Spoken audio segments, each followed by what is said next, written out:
जब बहू ने खा ली हंसने वाली दवा। किशनगढ़ गांव में कीर्ति अपने बेटे दिवाकर और बहू अंशु के साथ रहा करती थी। तीनों बहुत ही हंसी खुशी अपना जीवन व्यतीत कर रहे होते हैं। अरे बहू, आज खाना मैं बना देती हूँ। नहीं माँ जी, आप क्यों तकलीफ कर रही हैं? आप आराम कीजिए, खाना मैं ही बनाऊंगी। कितनी अच्छी बहू मिली है मुझे।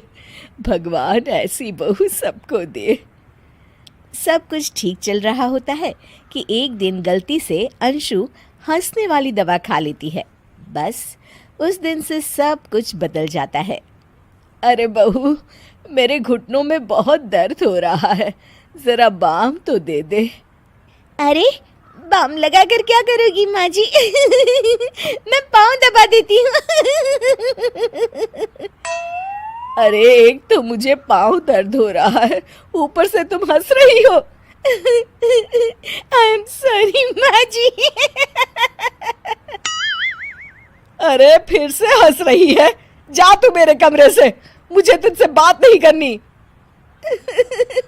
हे भगवान, ये क्या हो गया? अब माँ जी क्या सोचेगी? 2 दिन बाद कीर्ति घर में किटी पार्टी रखती है। उसकी सभी सहेलियां घर आने वाली होती हैं। अरे बहू, मेरी कुछ सहेलियां आज दोपहर को घर आने वाली है। आज कुछ खाने में अच्छा सा बनाना। सहेलियां? क्यों? मेरी सहेलियां नहीं हो सकती क्या? तुम फिर से हंस रही हो? नहीं माँ जी, मैं हंस नहीं रही हूँ। अरे फिर से हंस रही हो और बोल रही हो कि हंस नहीं रही। नहीं माँ जी, मैं तो तुम जाओ मेरे सामने से और किचन का काम कर लो, जाओ। दोपहर को कीर्ति की सभी दोस्त खाने पर आ जाती हैं। अरे वाह, घर तो बहुत सुंदर सजाया है कीर्ति। अरे मैंने कहा, ये सब तो मेरी बहू का कमाल है। अरे वाह, बड़ी गुनी है तुम्हारी बहू तो। हाँ हाँ, खाना भी अच्छा बनाया है। हाँ, बहुत ही गुनी है। तो हमको नहीं मिलवाओगी क्या, या छुपा कर रखोगी अपनी हीरे जैसी बहू को? अरे नहीं नहीं, अभी बुलाती हूँ। अंशु, ओ अंशु, बहू रानी। अंशु बाहर आती है। जी माँ जी। बहू, ये सब मेरी सहेलियां हैं, मिलो सबसे। नमस्ते आंटी। नमस्ते बेटा, बहू तो बहुत अच्छी मिली है तुमको। किस्मत वाली हो तुम। किस्मत वाली?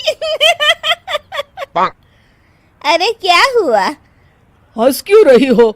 नहीं नहीं, मैं हंस नहीं रही हूँ।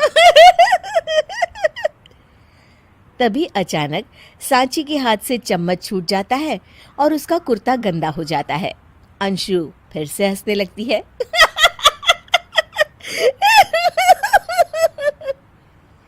इधर सब सहेलियां गुस्सा होकर चली जाती हैं।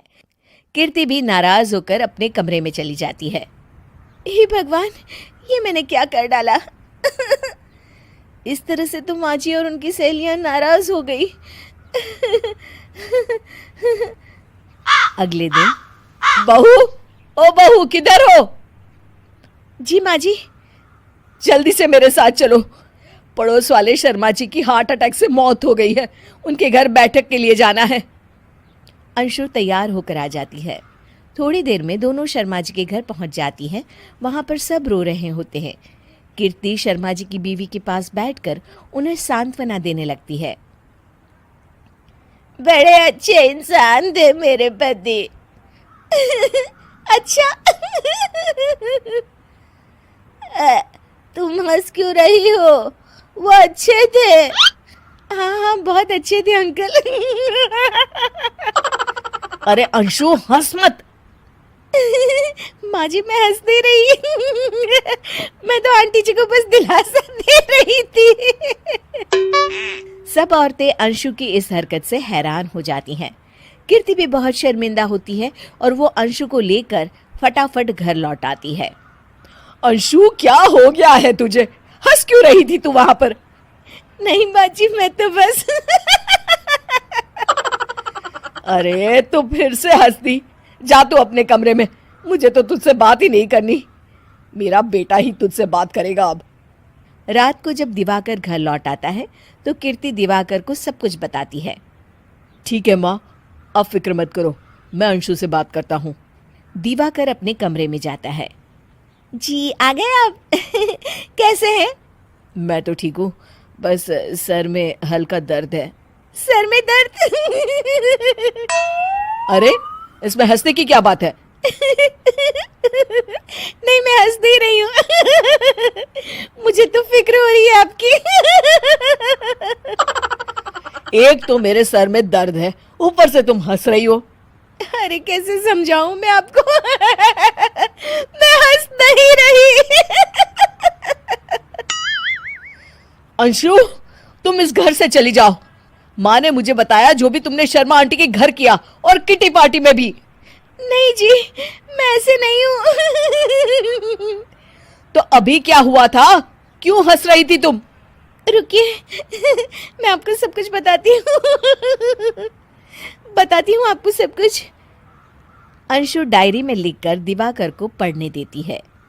कुछ दिनों पहले मैंने गलती से हंसने वाली दवा पी ली थी, जिसकी वजह से ये सब हो रहा है। इसका असर कुछ दिन और रहेगा। अरे तो तुमने ये सब पहले क्यों नहीं बताया अंशु?